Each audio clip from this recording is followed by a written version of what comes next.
अभी आपको लिए चलेंगे बराह रास्त। वजीर इत्तलात सिंध शर्जील इनाम मेमन मीडिया से गुफ्तगू कर रहे हैं। ईवी बसेस जो है हमारी, वो उसकी सर्विस कराची के लोगों के लिए, कराची की आवाम के लिए शुरू की जा रही है।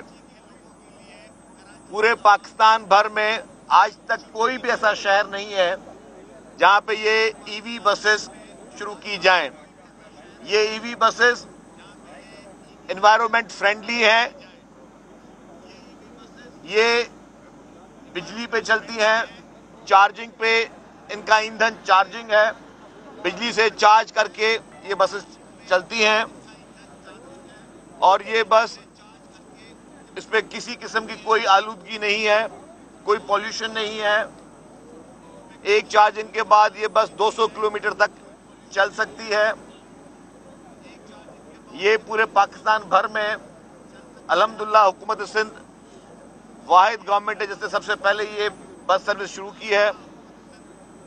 और इस बस सर्विस को शुरू करने का मकसद ये है कि एक तो एनवायरनमेंट फ्रेंडली बस हो, जो जिस तरह डीजल की बसेस धुआं वगैरह छोड़ती है और पॉल्यूशन होती है उससे पाक हो।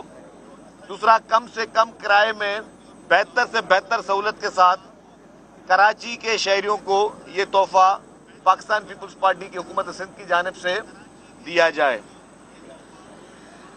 इस सर्विस में इसकी शुरुआत जो है वो टैंक चौक मलीर से शुरू होगी और फिर ये शारा फैसल के बाद उससे पहले एयरपोर्ट, फिर शारा फैसल, फिर ये खयाबान इत्तेहाद सी व्यू करके फिर ये बस वापस जाएगी। एक चीज मैं वाज़ेह करता चलूं, अभी तक एयरपोर्ट पे कोई भी ऐसी बस सर्विस नहीं है जो एयरपोर्ट में पैसेंजर्स के लिए शुरू की गई हो। जितनी भी बसें हैं वो मेन शारा फैसल रोड से मेन रोड तक जाती हैं, लेकिन पैसेंजर्स को जो यहाँ पे अपनी गाड़ियों में जाते हैं, ऊबर या करीम भी यूज करते हैं, तो उनको 1500 रुपए से ज्यादा का जो है वो किराया भरना पड़ता है। अब वही सफर 50 रुपए में होगा। इसमें हमने सिविल एविएशन अथॉरिटी से बात की और मैं मशकूर हूं सिविल एविएशन अथॉरिटी का, जिसने हमें ये बस एयरपोर्ट की हुदूद के अंदर भी लेके जाने की इजाजत दे दी है। तो ये बस के एक ये फायदा है कि जितने भी कराची के शहरी जो कि ट्रैफिक में फंसे रहते हैं या एयरपोर्ट जाने के लिए उनको मसाइल होते हैं, तो उनको वो भी इस बस सर्विस का फायदा ले सकेंगे।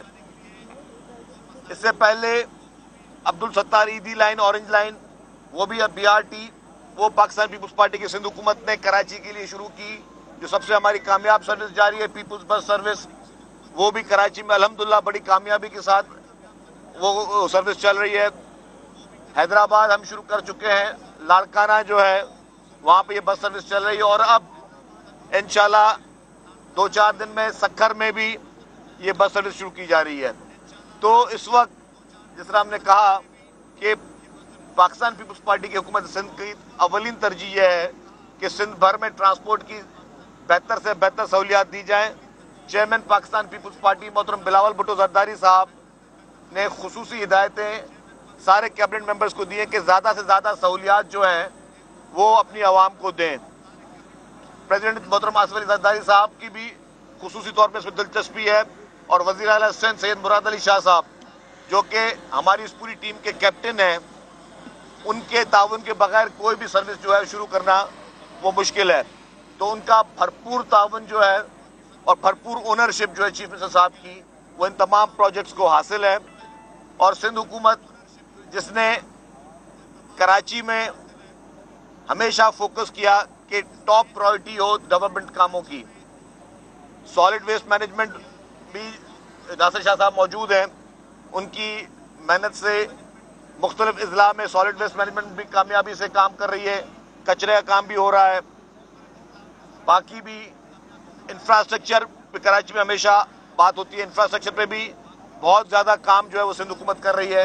कराची में ही बिलियंस ऑफ रुपीज़ की स्कीम्स जो हैं वो लोकल गवर्नमेंट डिपार्टमेंट और वर्क सर्विस डिपार्टमेंट और दीगर डिपार्टमेंट वो कर रहे हैं। तो हमारी प्रायोरिटी, हमारी अवलीन तरजीह यह है कि सिंध भर की आवाम और खुसूसी तौर पर क्योंकि कराची पूरे पाकिस्तान का एक मुआशी हब है, उसमें ये सहूलत प्रोवाइड करें। इससे पहले किसी भी हुकूमत ने, किसी भी पॉलिटिकल पार्टी ने कराची में कोई मेगा स्कीम शुरू नहीं की। अल्हम्दुलिल्लाह ये पूरा क्रेडिट पाकिस्तान पीपुल्स पार्टी की हुकूमत सिंध को जाता है, पीपुल्स पार्टी की खुसूसी तौर पे लीडरशिप को जाता है, जो एक एक प्रोजेक्ट में अपनी ज़ाती दिलचस्पी की वजह से ये सारे काम कर रहे हैं।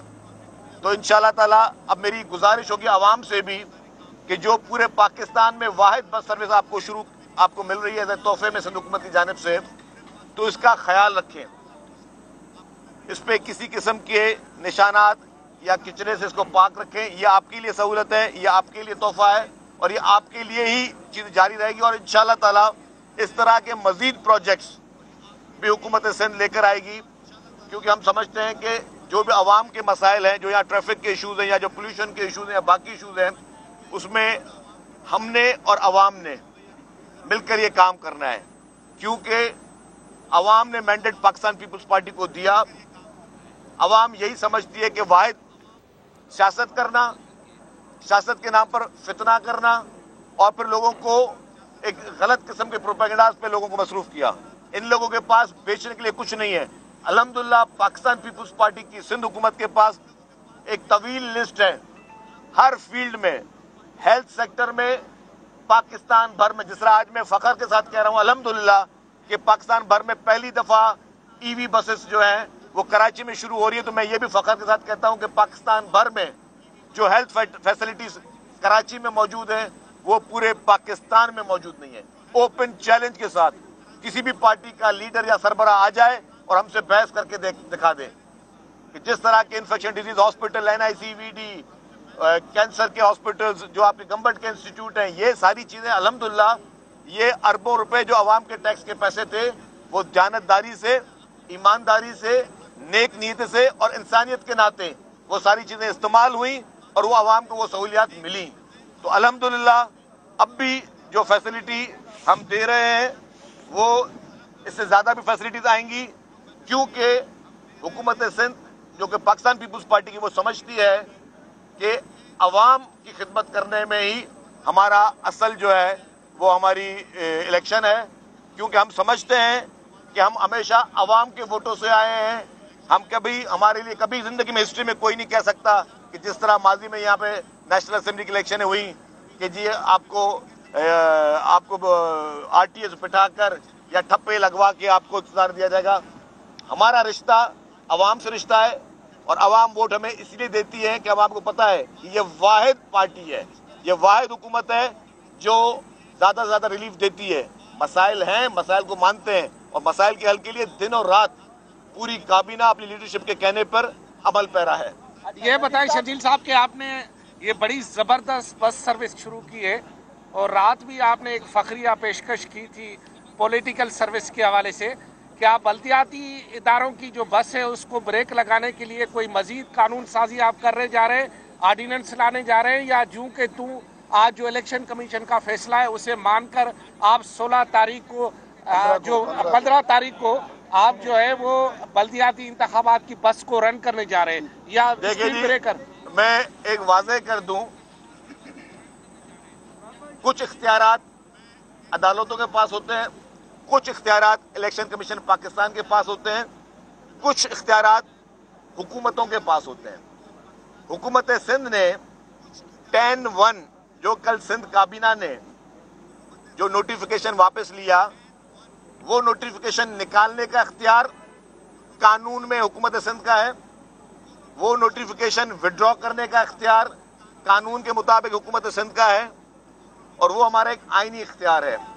वो इख्तियार हमने इसलिए इस्तेमाल किया कि अगर कुछ पॉलिटिकल पार्टीज को डीलिमिटेशन के बारे में कुछ खदशात थे या उनके ग्रीवेंसेस थे, तो हुकूमत सिंध ने यह महसूस किया कि ये ना हो कि हम इलेक्शन करवा लें और कल को कोई ये बात कहे कि जी हमारे साथ ज्यादती हुई। हम चाहते हैं कि हर एक पॉलिटिकल पार्टी को एक इक्वल फील्ड दी जाए इलेक्शन कॉन्टेस्ट करने के लिए। MQM जो कि कराची की स्टेक होल्डर रही है, वफाक में हमारी इत्तेहादी रही है, MQM के मुतालबे पे 10-1 का नोटिफिकेशन वापस लिया गया, जो कि सिंध हुकूमत का एक आईनी इख्तियार था, है और रहेगा। आज जो इलेक्शन कमीशन की बातें आई, अभी तक फैसले की कॉपी हमें वसूल नहीं हुई, लेकिन जो हमने टीवी चैनल्स पे देखा कि हमें ये भी कहा गया कि जी आप ये नोटिफिकेशन को वो रद्द करते हैं, लेकिन वो रद्द नहीं कर सकते। बाय लॉ, कानून के तहत इलेक्शन कमीशन पाकिस्तान सिंध हुकूमत का जो इख्तियार है उस पर नहीं कर सकता, ना ही हम इलेक्शन कमीशन के किसी इख्तियार पे जो है वो हम लोग अमल दरामद कर सकते, हम उस पर कोई इंटरफेयर कर सकते हैं। दूसरी बात उसमें लिखी गई कि जी कराची की सेंसिटिव पोलिंग स्टेशन पर फौज और रेंजर्स को मुकर्रर किया जाए। अब वो भी बात मेरे ख्याल से पाकिस्तान के बच्चे बच्चे को कानून पता है, और वो कानून ये कहता है कि जब इस तरह की रिक्वायरमेंट होती है तो हम फेडरल गवर्नमेंट को लिखते हैं। तो हमने वो रिक्वायरमेंट फेडरल गवर्नमेंट को लिखी। फेडरल गवर्नमेंट की तरफ से ये जवाब आया कि क्योंकि इस वक्त मुल्क में हमारी अफवाज, हमारे जवान दहशतगर्दों से लड़ रहे हैं, उनके खिलाफ आपको पता है कि मुख्तलिफ ऑपरेशन चल रहे हैं, तो इस वक्त वो हमारी जो अफवाज है वो बिजी है अपने जो उनके एक्चुअल ऑपरेशंस हैं, तो वो इस वक्त इलेक्शन के लिए उन्होंने माजरत कर ली कि पुलिस और रेंजर्स इजाफी नफरी नहीं दी जा सकती। तो बात यह है कि जब वहाँ से एक एक्सक्यूज आ चुका है और ये स्वाबदीद इख्तियार इंटीरियर मिनिस्ट्री फेडरल गवर्नमेंट का है, तो सिंध हुकूमत उसको किस तरह एक्सरसाइज कर सकती है? अगर इलेक्शन कमीशन समझती है कि सेंसिटिव पोलिंग स्टेशन पे ये इदारे हों, तो इलेक्शन कमीशन खुद उनसे रब्ता करे या कोई ऑल्टरनेट जो है वो सिंध हुकूमत को प्रोवाइड करे। कल जो हमारी कैबिनेट मीटिंग थी उसमें वीट इश्यूज पे भी बात हुई थी, उसमें लॉ एंड ऑर्डर पे भी बात हुई थी। आईजी सिंध ने कैबिनेट को ये ब्रीफिंग दी कि जिस तरह दहशतगर्दों के एक जो थ्रेट अलर्ट्स होते हैं, केपीके में हुए तो केपीके में भी वाकयात हुए, बलूचिस्तान में हुए वहाँ पे भी वाकयात हुए, उन्होंने खदशात जाहिर किए कि सिंध में भी वाकयात जो हैं वो उसके कुछ थ्रेट अलर्ट्स हैं। तो उन सारी चीज़ों को मद्देनजर रखते हुए और आईजी सिंध ने बताया कि 62,000 हमारे जो हैं वो पुलिस के एहलकार ऑलरेडी इलेक्शन रिक्वायरमेंट है।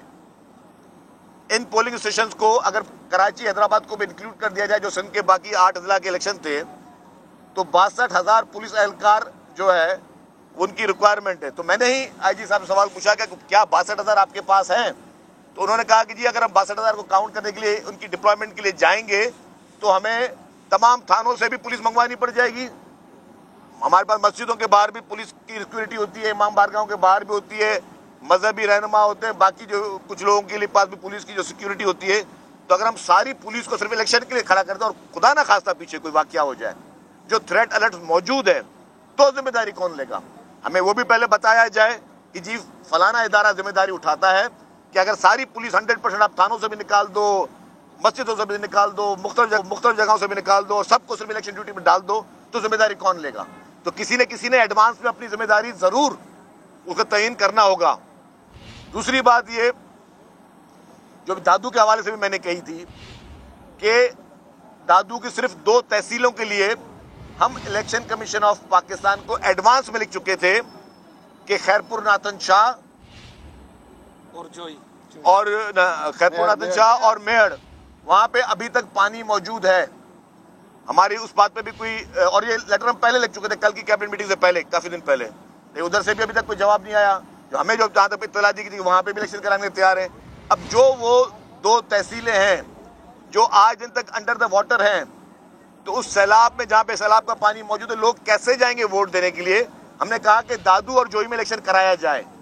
सिंध हुकूमत ने कहा कि जहाँ जहाँ पर पानी मौजूद नहीं है वो है दादू और जोई तालका, वहाँ पे आप इलेक्शन कराएं। और बाकी हमने कहा कि जी ठट्टा में कराएं, बदीन में कराएं, सुजावल में कराएं, टंडोलायार में कराएं, टंडो मोहम्मद खान में कराएं, जामशोरों में कराएं, जो बाकी 7.5 डिस्ट्रिक्ट थे जिसमें हमने कहा कि जी आप इलेक्शन कराएं, बाकी 2 तहसीलों को छोड़ दें। अच्छा, तो ये चीज भी हमने डाली हुई है। लेकिन बात का ये है कि जो हमारे इख्तियारात हैं आइन में रहते हुए वो डेफिनेटली हमें एक्सरसाइज करने हैं। जो इलेक्शन कमीशन ऑफ पाकिस्तान के इख्तियारात हैं आइन में रहते हुए वो इलेक्शन कमीशन ऑफ पाकिस्तान अमलदार। शर्जील साहब बात सुनिए। के बावजूद शर्जील साहब, कमीशन पर जिद हो 15 तारीख को इंतखाबात कराए जाए तो फिर क्या होगा? फिर क्या सिंध हुकूमत और वफाकी हुकूमत फौज और पुलिस देने से भी इलेक्शन कमीशन का वाज़ेह एक जो स्टेटमेंट भी आ गया है। उन्होंने सेक्रेटरी को यहाँ पहुँचने की हिदायत की है और मेंबर सिंध का जो है उसको भी हिदायत जारी की है तो अब ये उनकी तरफ से कोई अबाम नहीं है कि वो इलेक्शन में नहीं जा रहे। तो आपकी क्या हिकमत अमली, उसके अलावा सर बसेज से रिलेटेड बताएं कि और क्या है, ये कितनी बसेज हैं और मजीद क्या मंसूबे हैं आपके क्या आप अदालतों में जाएंगे इलेक्शन कमीशन के खिलाफ? देखिए बात सुने, मैं बात वाजे कर चुका हूं, जो कि हुकूमत सिंध का इख्तियार है वो वही करेगा ना। आप अगर चीफ रिपोर्टर हैं तो आपके इख्तियारात आप करेंगे, एक आपका डायरेक्टर न्यूज होगा उसके इख्तियारात वो करेगा, हर एक को इख्तियारात दिए हुए हैं ना। तो हमारे पास जो इख्तियार था आइन और कानून के दायरे में रहते हुए वो हमने अपने इख्तियार कर दिया कि जी जितनी भी डिलिमिटेशंस हुई थी वो नोटिफिकेशन हमने विड्रॉ कर लिया है, ठीक है। वो हमारा एक आइन और कानून का एक इख्तियार है। हम इलेक्शन कमीशन समेत जितने भी आइनी इदारे सबकी का बहुत एहतराम करते हैं, सबके लिए बहुत इज्जत है, उनके हर उस चीज़ के पाबंद हैं जो चीज़ उनके इख्तियार में है। तो बाकी जो फैसले सिंध हुकूमत ने करने, अगर जैसे ही राइटिंग में जजमेंट आ जाएगी इलेक्शन कमीशन ऑफ पाकिस्तान की, उसको पढ़ेंगे, फिर हमारी लीगल टीम जो है उसे गुजरेगी, फिर हम आवाम को बता देंगे। अच्छा शर्जील साहब ये बताएं कि कल इलेक्शन कमीशन ने और इजाफा आया है उसमें कहा है कि ये जो आप सिंध गवर्नमेंट ने खत्म किया है वो 9(2)B वायलेशन है, सिंध हुकूमत ने वायलेशन किया, उस पर आप क्या कहेंगे? देखिए जी, मैं समझता हूं कि 10A नहीं है 10(1) जो है वो सिंध हुकूमत का स्वाबदीद इख्तियार था जो कि काबीना के पास था, और काबीना ने अपना वो इख्तियार इस्तेमाल किया और उस पर अमल पैरा है। और जिस तरह मैं कह चुका हूं कि मजीद अगर आपके कोई सवालात इलेक्शन कमीशन ऑफ पाकिस्तान की या 15 तारीख की जो इलेक्शन होनी थी उसके बारे में है, तो उस बारे में जैसे तफसीली फैसला आएगा जो आप जैसे अभी मेरी गुजारिश होगी कि आप सब लोगों को दावत है इस बस में बैठें, सफर करें, कि ये पाकिस्तान पीपुल्स पार्टी की जानिब से आप तमाम लोगों के लिए, आवाम के लिए ये तोहफा। एमक्यूएम जा टई धड़ा गरजी जान गर्जन शर्त उन्हनि साॻी धमकियुनि वारी सियासत शुरू करे छॾी आहे। उन्हनि चयो 15 तारीख़ ते इलेक्शन थियण न ॾींदासीं, शारा फैसल बंदि करे छॾींदासीं। माना हिकु दफ़ो ॿीहर शहर बंदि करण जी धमकी पई अचे, छा चवंदो? वो शाहरुख खान का उन्होंने दोहराया है कि हम क्या शरीफ हुए, पूरा शहर बदमाश। अच्छा खैर, मैं जवाब आपको दे दूं कि मैंने पहले भी एक बात कह चुका हूं कि पाकिस्तान पीपुल्स पार्टी सिर्फ एक जबान समझती है, सिर्फ एक जबान, वो है प्यार की और मोहब्बत की। और कोई जबान जो है ना हमारे कानों में आती है, ना हम सुनते हैं, ना उसको हम ध्यान देते हैं। Thank you. इलेक्शन मुलतवी करने का फैसला आइनी इख्तियारात के तहत किया। एमक्यूएम के तहफ़्फ़ुज़ात पर इंतखाबात मुलतवी किए गए। कुछ इख्तियारात इलेक्शन कमीशन और कुछ हुकूमत के पास होते हैं। आइनी इख्तियार इस्तेमाल करके नोटिफिकेशन वापस लिया। शर्जील इनाम मेमन गुफ्तगू कर रहे थे, उनकी जानिब से ये भी कहा गया कि अभी तक नोटिफिकेशन रद्द करने का तहरीरी ऑर्डर मौसूल नहीं हुआ।